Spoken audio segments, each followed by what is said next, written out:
وحياكم الله، شلونكم؟ ان شاء الله تكونون بخير، ورجعنا لكم حلقه جديده. وفي حلقتنا هذا اليوم راح تكون عن شلون ومنين تجيب خط اللي تريده واللي يعجبك. فرضا انت تتصفح بالانستغرام، بالتليجرام، باليوتيوب، باي موقع من مواقع التواصل الاجتماعي، وشفت خط لا على التعيين انه هذا الخط عجبك وتريد تخليه يمك، تخليه بتصميم، تخليه بكذا، او خط عجبك بتصميم او بفيديو او عجبك هذا الخط انه تجيبه وتصمم وتخليه مثل ما انت لقيته بالفيديو. بهذه الطريقة ان شاء الله اليوم اعلمك راح تجيب اي خط اللي تريده انت، سواء كان عربي او انجليزي، فقط اتبعوا الطريقة وراح تعرف شلون تجيبه. خليك ويا الفيديو، بس قبل كل شيء يا شباب اللي اريده منك تخلي لايك للفيديو وتشترك بالقناة اذا كنت ما مشترك. يلا خلونا نروح. تروح على متصفح الكروم او اي متصفح انت يمك، مباشرة تدخل على هذا الرابط اللي راح اخليك اياه بالوصف اسفل الفيديو وتحمله، وراح يشتغل يمك بطريقة جدا حلوة وبسيطة وسهلة بدون تعب. واجهته جدا حلوة وسهلة وسلسة. هذه هي واجهة التطبيق مثل ما تشاهدون، او البرنامج او الموقع.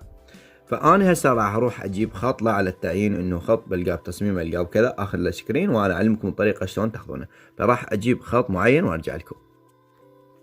هسه على سبيل المثال انه هذا الخط اللي مستخدمه الدكتور سيف جنان، راح اخذ سكرين للشاشه.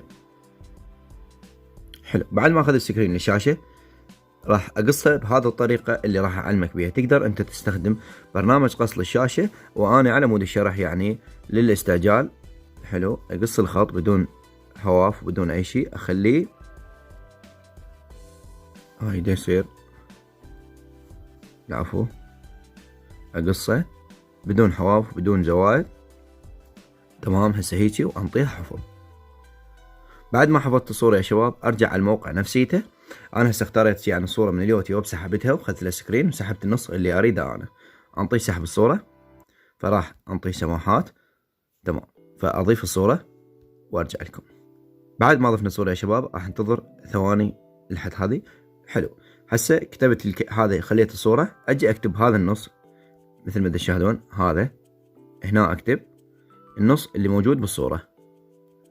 كيف؟ انطي التالي وانتظر. يقول لك حدد لون الخط او النص الثاني او التالي، يقول لك حدد لون النص. انت مباشرة تجي تنقل على النص نفسيته، راح يحدد لك هو يعني على لون الكتابة اللي موجود هسه. انقل على كيف، على حرف، اي حرف من الحروف تنقل عليه مثل ما تشاهدون اللي صار عندنا هنا اللي هو باللون الاسود، وبعدها انطي التالي وانتظر. مثل ما تشاهدون يقول لك يابا حدد لون الخلفية، اجي انقل على اي مكان بالخلفية بس ما انقل على الكلمة. تمام، وانطيه مثل ما تشاهدون، اختار لون واعطيه اطلق حشرة. راح انتظر ثواني لحد ما راح يعطيني الخطوط نفسيته والمشابهة له. فانتظر. اذا ما تعرف على الخط نفسيته يعني الصورة معقدة او كذا، او خط ما موجود بهذا البرنامج، بس كل الخطوط موجودة بهذا البرنامج او الموقع، راح يعطيك خطوط مشابهة الى تطبيق، يعني مشابهة لنصا، وأعلمك الطريقة شلون تحمل الخط. فخلونا ننتظر وارجع لكم. ومثل ما تشاهدون يا شباب انطاني مجموعة من الخطوط. هسه هذه الصورة اللي هو موضح لي، خلي ارسم لك عليها. هذه الصورة اللي انا مخليها، وهاي المجموعة مال الخطوط اللي راح ينطيني اياها.